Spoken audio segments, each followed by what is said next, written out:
여러분 반갑습니다.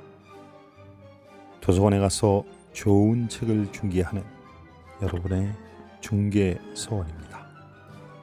좋아요와 구독은 사랑입니다. 오늘은 양천구 목동에 있는 양천 도서관에 가서 나이 듦을 재정의하고 의료 서비스를 혁신하여 우리 삶을 재구상하고자 한 나이 듦에 관하여를 중개해 드리겠습니다. 루이스 에런슨이 쓰고 최가영이 옮겼습니다. 월스트리트 저널 선정 2019년 은퇴 및 노년에 대한 최고의 책 중 하나입니다. 노인의학의 권위자인 루이스 에런슨 교수는 자신의 경험과 노인의학의 발전사를 토대로 현대사회에서 노인으로 산다는 것, 바람직하고 행복한 노년의 삶을 산다는 것이 무엇인지 말하고자 합니다. 고령 사회를 맞이한 우리 사회에 새로운 패러다임을 선물하는 책입니다. 루이스 에런슨 교수는 그의 서문에서 이렇게 이야기를 합니다. 처음에는 단순히 노년을 얘기해보자는 생각이었다. 그런데 하다 보니 그 이상의 얘기를 이 책에 담게 되었다. 의학이란 무엇인지, 나아가 인류에게 의학은 어떤 의미가 있는지에까지 생각이 미쳤기 때문이다. 현대에 들어 의학의 위상 변화는 천지개벽처럼 급작스러웠다. 직업이 의사인데다 의학 발전 덕에 곱게 늙어가고 있는 당사자 중 한 명인 나조차도 신기해할 정도다. 그래서 오늘날의 의학은 종합선물 세트 같다. 전통적인 동시에 반문화적이고 사실과 소문이 뒤섞여서 어느 장단에 춤춰야 할지 종잡을 수가 없다. 자비의 결정체인 듯 보이다가도 돌연 독선의 끝판왕을 보여주기도 하며 한쪽에서 전진을 울부짖을 때 또 한쪽에서는 자성의 목소리가 들려온다. 이런 현대의학에 의탁해 반평생을 노인으로 살 생각을 하자니 즐겁기도 두렵기도 하고 궁금했다가 화가 나기도 한다. 무려 843페이지에 이르는 엄청난 책입니다. 자, 그럼 책을 한번 산책하겠습니다. 2000년 전 아리스토텔레스는 모든 것은 시작, 중간, 끝으로 하나의 전체가 된다고 말했다.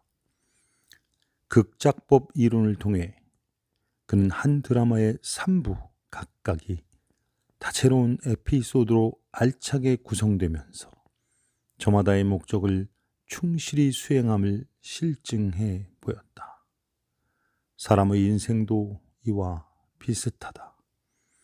인생은 환경을 조성하는 서론, 사건들이 왕성하게 벌어지는 본론, 그리고 마무리 결론의 순서로 펼쳐진다. 오늘날 우리는 평균 수명 80세를 넘어 100세 시대를 바라본다. 공연 시간이 늘어난 만큼 에피소드도 많이 추가되고 마지막 3부까지 무대에 올리는 게 당연한 것이 되었다. 이제 대다수 현대인은 유년기와 성년기를 거쳐 환갑이나 고희를 기점으로 앞으로 몇 년일지 몇십 년일지 알 수 없는 노년기를 알아서 준비해야 한다. 사회 초년생 시절 나는 내가 노인들을 잘 안다고 생각했다. 그래서 내 환자들이 안락하고 의미 있는 인생제 3막을 맞도록 누구보다도 잘 이끌 거라고 자신만만했다. 그런데 내 부모님이 80고개를 넘고 나 자신도 50대에 접어들어서야 비로소 깨달았다. 모든 게 나만의 착각이었음을. 인생의 변곡점이 목전에 다가온 세상의 모든 이가 늙어감을 생각할 때는 복잡 미묘한 온갖 감정이 내 마음 속에서도 스멀스멀 피어났던 것이다.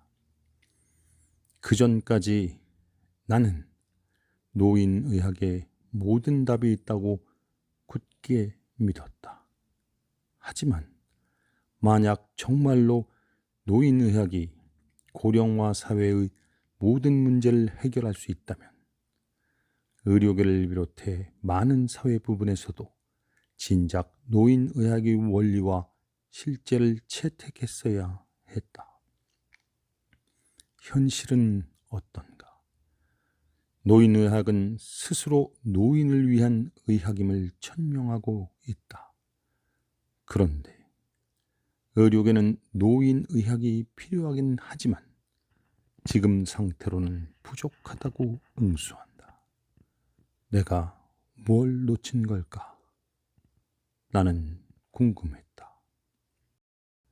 병원의 선배 의사들과 지도교수들은 젊은 성인과 늙은 성인은 다르다고 처음부터 단단히 강조하면서 내 담당 환자들을 위해 의료계의 최신 표준 지침에 따라 치료 전략을 짜도록 도와주었다. 그런 까닭에 나는 내가 연세 지긋한 환자들을 잘 돌보는 데 필요한 모든 것을 제대로 배워가고 있다고 자신했다.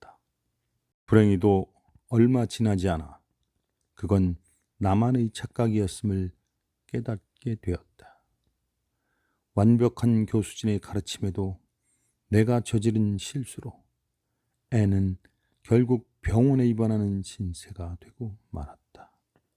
그냥 안 좋은 게 아니라 생명이 위태로웠다. 이 사건은 내게 냉혹한 현실의 민낯을 일깨우는 결정적인 계기가 된다. 바로 의료계가 우리 사회가 중요한 의사를 결정할 때마다 노년층은 항상 찬밥 신세라는 사실이다. 사람들은 각종 사회 문제를 걸핏하면 구세대 탓으로 돌린다. 하지만 현실이 부조리한 것은 어리석은 선택과 뒤떨어진 제도 때문이지 저들이 나이가 많아서가 아니다. 과학계와 사회 전반이 요동칠 때 정작 칼을 쥔 당사자인 의료계는 홀로 태평세월을 누리는 듯 했다. 바깥 세상에서 아무리 떠들어도 노인은 어차피 다 저러다 돌아가실 운명이라는 의료계의 선입견이 그만큼 뿌리 깊었던 것이다.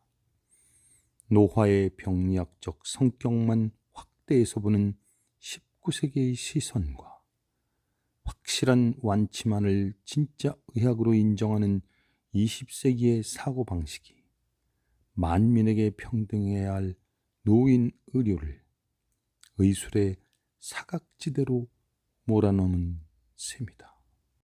치료가 더 쉽고 보정 효과가 더 가시적인 젊은 성인들과 달리 노년층에게는 의료 자원을 투입하는 것이 아깝다는 것이었다.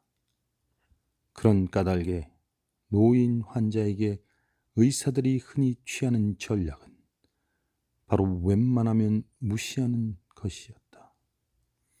신경 쓸 일도 안 생기고 돈도 안 들고 꾀병 환자까지 막을 수 있으니 일석삼조였던 것이다.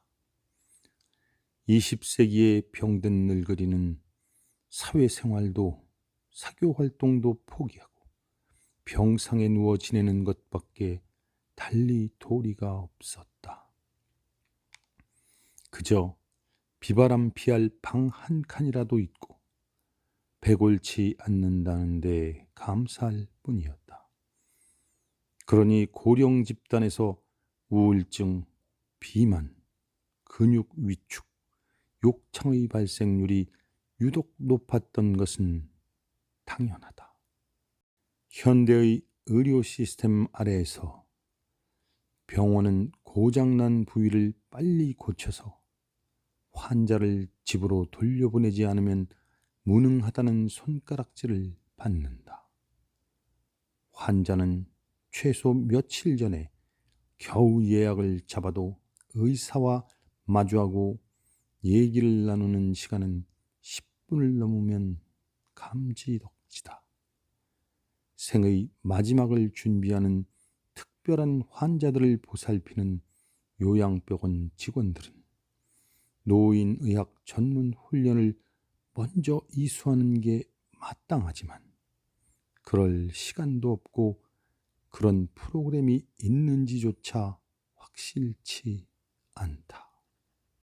오늘날 우리는 노화를 과학에 근거해 실존적으로 이해하려고 노력한다.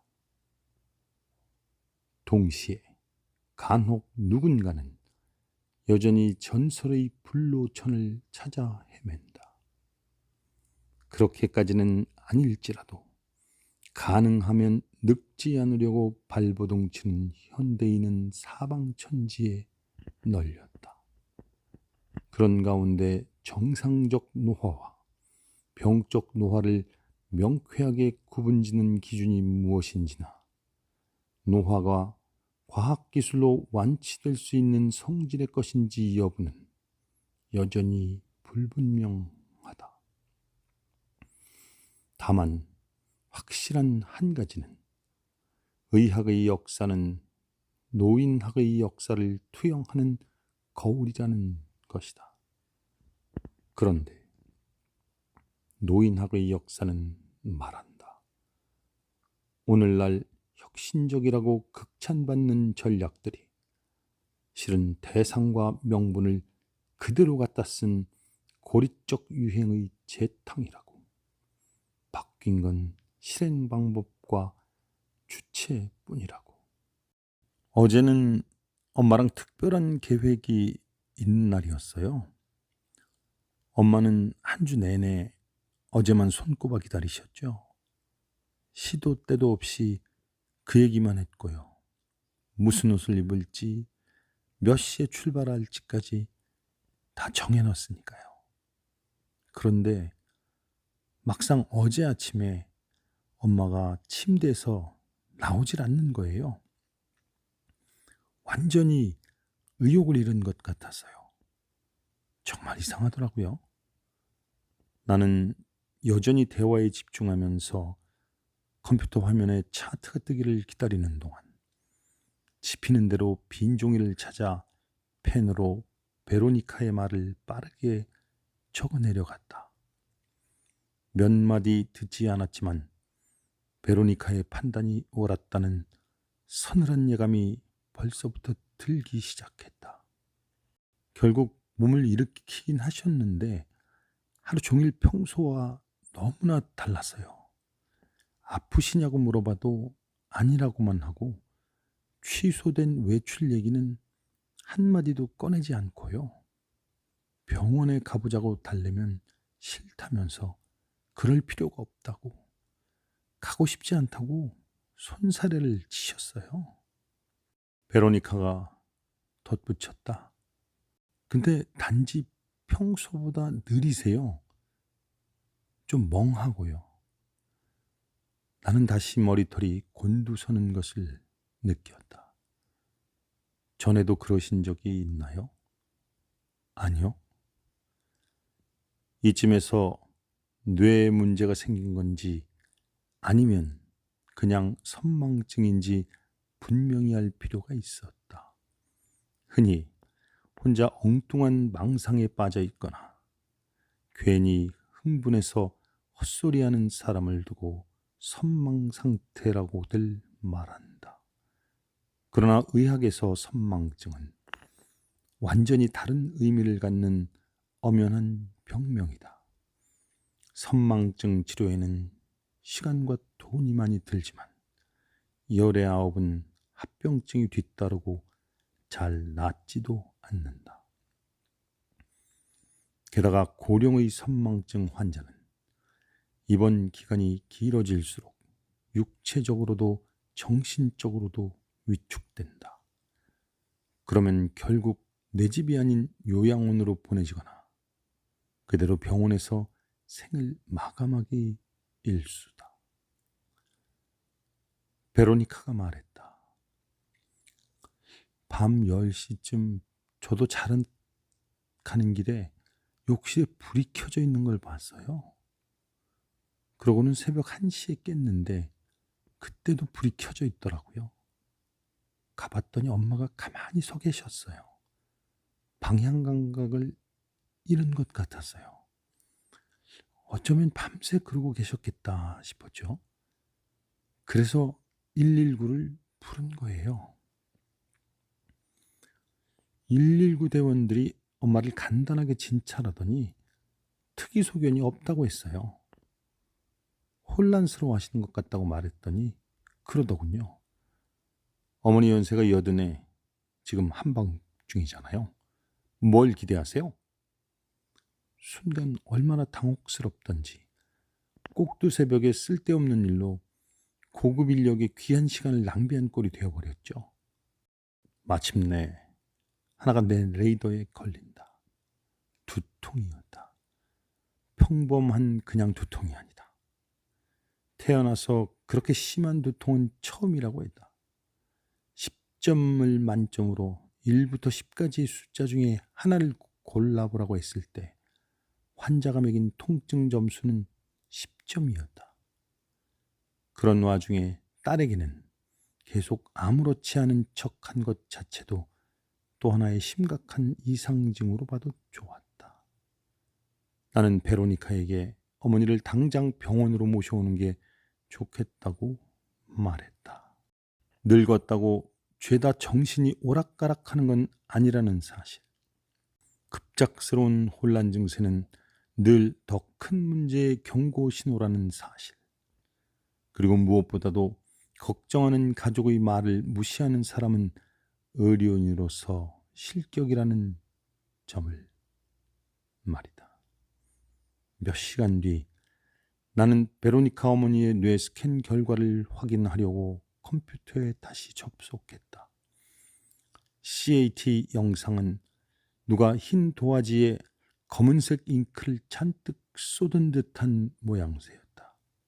금요일 밤부터 이튿날 아침 딸의 재촉에 겨우 몸을 일으키기 전 정확히 언제인지 모를 순간부터 그녀의 뇌는 줄곧 피를 흘리고 있었던 것이다. 일요일 아침 결국 노인은 출혈성 뇌졸중으로 쓰러졌다. 3개월 뒤 나는 새 메일함에서 베로니카의 이름을 발견했다. 메일에서 베로니카는 더 일찍 연락하지 못해 미안하다며 감사 인사를 했다. 반가운 소식도 있었다. 어머니가 마침내 퇴원하셨다고 했다. 노인의학이 따돌림을 당하는 데에는 여러 가지 원인이 있지만 가장 큰 문제는 이 분야 전문의들이 갈수록 의료계의 규칙을 따르지 않는다는 데 있었다. 이들은 다른 의사들처럼 생리학 연구, 질병다운 질병, 완치에 최우선순위를 두지 않고 변두리 정보에 더 눈을 돌렸다. 환자의 거주지, 의지하는 지인, 독립성을 유지하기 위해 스스로 필요로 하는 것들, 건강관리와 생활유지에 가장 중요하다고 환자 본인이 생각하는 것들을 비롯해 식사, 수면, 움직임, 배설, 감정상태, 사고능력 수준 등등 이런 부수적 요소들이 환자의 건강과 행복을 결정적으로 좀먹을 수 있다고 여기는 것이었다. 내가 병실에 들어섰을 때 그는 눈을 감고 가만히 누워 있었다. 방금 새 주치의를 맡은 이 환자는 70대 후반이었음에도 여전히 풍성한 흑발에 모델 부럽지 않게 날카로운 턱선을 자랑했다. 디미트리 사코비치는 바로 어제 우리 요양병원의 치매병동에 들어왔다. 디미트리의 입원 문서는 병력과 약 처방 목록 뒤로도 추가 첨부 페이지가 한 보따리였다. 나는 이 자료를 꼼꼼히 읽고 그가 파킨슨병 말기 환자이며 그 연령대에 흔한 몇 가지 만성 질환과 치매까지 앓고 있다는 사실을 파악할 수 있었다. 현재 복용 중인 약은 10가지였고 하루에 여러 차례 나눠 투약해야 했다. 치매병동 수간호사인 이리나가 귀띔해준 바로 지금까지는 아내와 장성한 딸이 함께 살면서 그를 돌봐왔지만 더 이상 감당할 수 없어서 이리로 오게 되었다고 했다. 디미트리의 경우 처방 목록에 특별한 점은 없었다. 하나하나 그의 지병에 알맞게 흔히 쓰이는 약들이었다. 여기까지는 순조로웠다. 그러다 2가지 약이 내 감시망에 걸려들었다.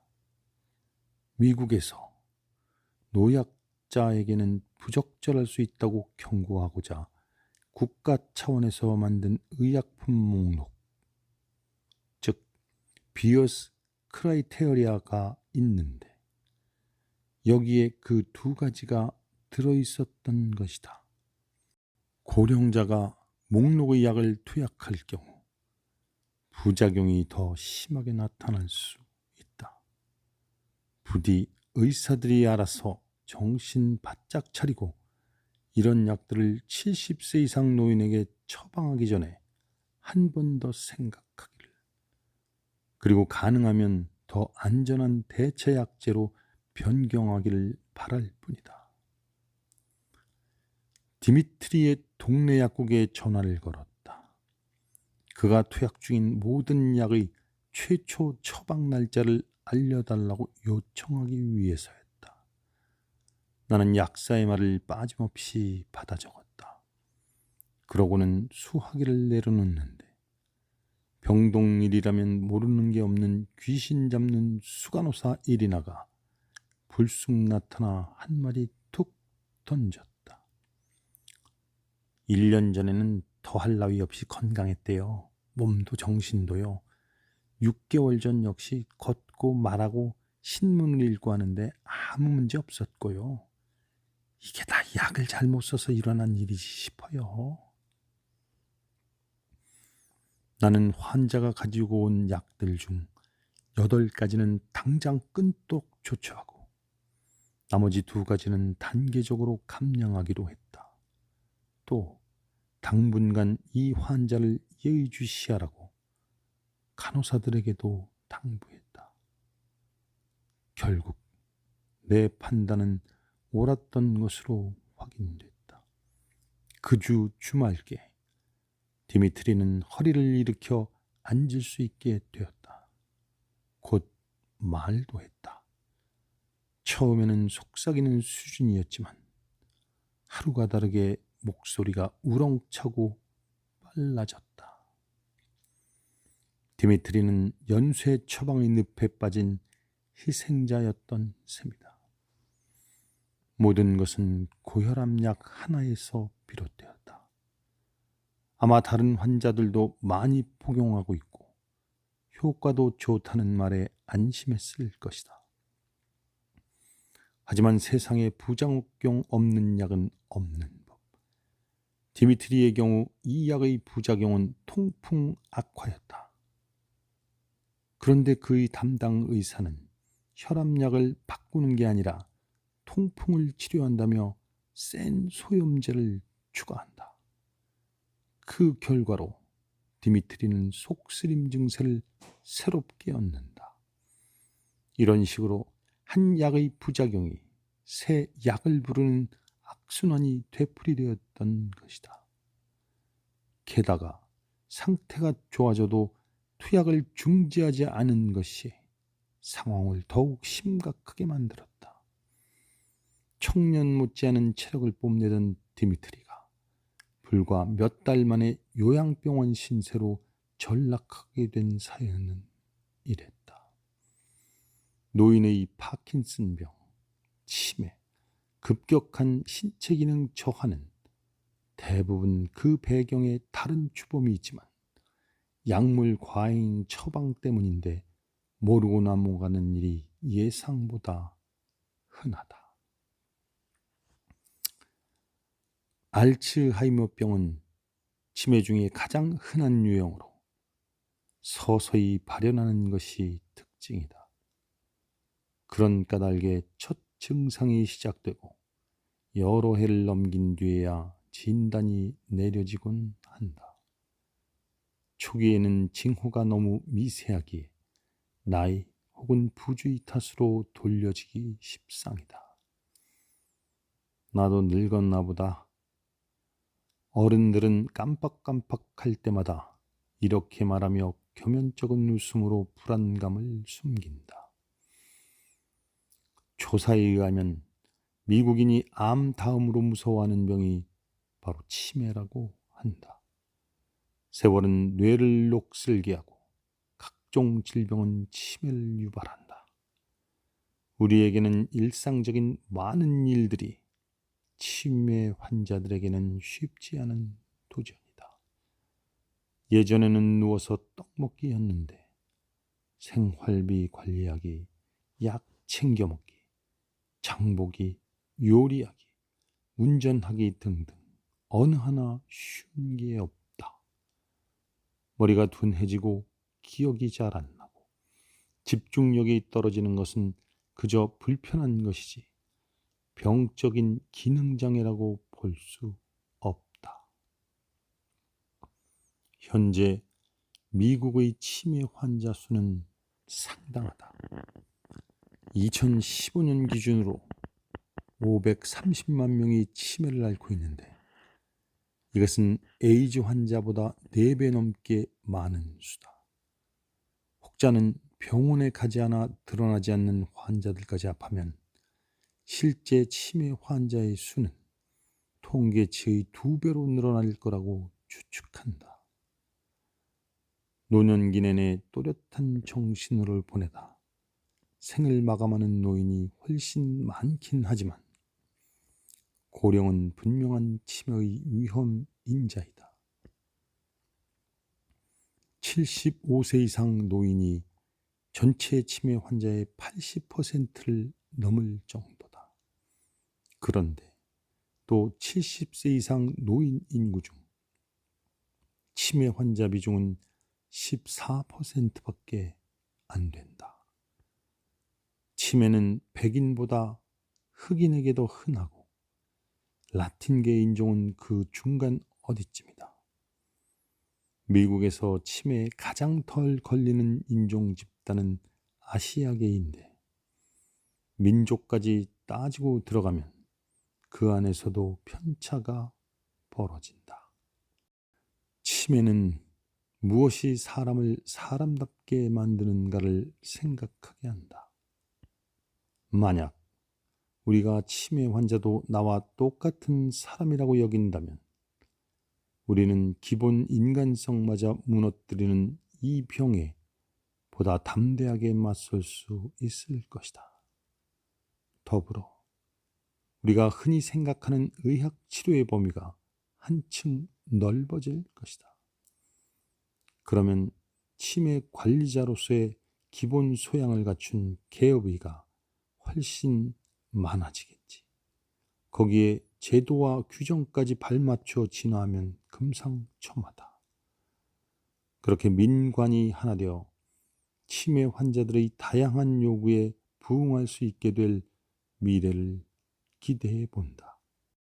치매라는 병은 예방도 완치도 불가능하다. 다만 흔한 치매 유형에 한해 위험 인자를 최대한 피함으로써 발병을 늦출 수는 있다. 그런데 그 지침이라는 게 토시 몇 개 빼곤 심장질환이나 뇌졸중, 몇몇 암 등에 안 걸리려면 지켜야 한다는 주의사항과 완전히 겹친다. 규칙적으로 운동하고 건강한 식습관을 유지하고 체중을 관리하고 금연하라는 것이다. 문제는 가난하거나 교육 수준이 낮거나 생의 의지가 없는 사람일수록 이 주의사항을 귓등으로도 듣지 않는다는 것이다. 이것은 치매 유병률의 지역차를 벌리는 여러 가지 요인 중 하나다. 대대손손 빈곤하면서도 음식이나 명절 행사 같은 전통이 뿌리 깊은 사회 집단의 일원이라면 고집을 꺾기가 더더욱 힘들어진다. 건강에 나쁜 시대착오적 풍속이기에 앞서 그들의 혼이 담긴 문화인 까닭이다. 순전히 개개인의 그릇된 선택과 방만이 불러오는 병이 있는 한편 환경적으로 위험 인자에 더 많이 노출된 탓에 특정 집단이 유독 잘 걸리는 병도 있다. 치매의 경우는 대부분 다른 질환처럼 후자에 가깝다.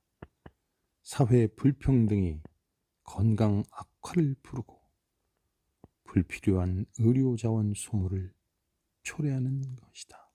1935년 미국에서 사회보장 프로그램의 창설을 기해 65세가 중년과 노년을 구분하는 기준 연령으로 공식화된다. 이 프로그램을 만든 대통령 직속 경제보장위원회가 경계선을 65세로 정한 이유는 통계적으로 가장 많은 미국인이 이 나이에 은퇴한다는 것과 주정부 재량으로 이미 시행 중인 연금제도의 기준 연령이 주 절반에서 이 나이라는 것이었다. 1930년대 이후 은퇴의 개념, 평균 수명, 보험 통계치가 급변하고 있음에도 65세는 장년이 노년기로 넘어가는 절대 기준으로 모든 이의 무의식에 말뚝처럼 박혀있다. 사람들은 흔히 인생의 초년기, 중년기, 노년기가 칼로 자르듯 확연하게 갈린다고 여긴다. 현대인에게 신체적 퇴화와 기회 제한은 노년을 정의하는 기본 요소다. 그래서 사람들은 이런 특징이 확연하게 뚜렷해지기 전에는 본인이 늙었다고 자각하지 못한다. 젊은 사람들 눈에는 이미 그들이 더없이 분명한 노인인데도 말이다. 성인과 노인 사이는 경계가 애매한 편이다. 신체 건강하고 사는 형편이 넉넉한 사람은 최소 70대 후반은 되어야 본인이 노인임을 겨우 인정한다. 대조적으로 노숙, 가난, 수감 상태와 같은 환경은 강력한 스트레스 요인으로 작용해 노화를 가속시킨다. 이런 환경에 있는 사람들은 세포 나이 자체가 다르다. 그래서 50대만 되어도 액면가만으로 벌써 할아버지, 할머니 소리를 듣는다. 그뿐만 아니라 보통 사람들과 비교해 다양한 만성질환에 더 심하게 시달리고 수명도 크게는 수십 년이나 짧다. 그럼에도 우리는 신분증 나이가 아직 젊다는 이유만으로 그들에게 노인 혹은 늙었다는 표현을 쓰는 걸 주저한다. 이 세상이 사람의 나이를 단순히 시간의 절대량으로만 정의하는 탓이다. 만약 생리학, 심리학, 사회학 3요소를 종합적으로, 아니 그중 2가지만이라도 제대로 고려한다면 얘기는 달라진다. 이 논리에 맞추면 병상에는 골골거리는 72세는 늙은이라 불려 마땅하지만 마라톤을 하는 72세 회장님은 늙은이가 아니다. 미국 사회에서 노년층을 얘기할 때 가장 자주 언급되는 표현 3가지는 실버 쓰나미, 특출한 어르신, 성공적인 노년기다. 첫 번째는 은유, 2번째는 상징, 3번째는 비유에 해당한다. 3가지 모두 입에 잘 붙는 편이고 일단은 비슷비슷한 뜻으로 들린다. 그런데 더 깊게 들어가면 내포하는 의미면에서 3가지 표현이 분명히 다름을 알 수 있다. 첫 번째는 인구 고령화가 사회 불안정을 키울 것이라는 우려를, 2번째는 늙으면 아무것도 못하게 되는 어르신이 태반이라 일상생활만 멀쩡히 해도 대단한 것이라는 빈정거림을, 3번째는 질병과 죽음은 곧 실패의 증거라는 선언을 암시하는 것이다. 3가지 모두 율동적으로 읽히고 귀에도 쏙쏙 들어오는 터라 거의 전 국민이 애용하는 중이다.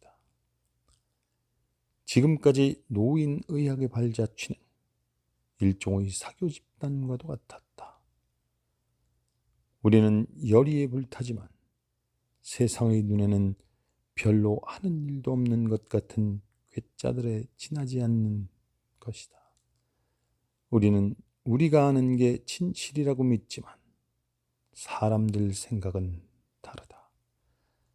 나는 본과 학생들을 대상으로 커뮤니케이션을 주제로 강의할 때 청중 대부분이 메시지를 이해하지 못한다면 10중 8구는 듣는 사람이 아니라 설명한 사람에게 잘못이 있다고 가르친다.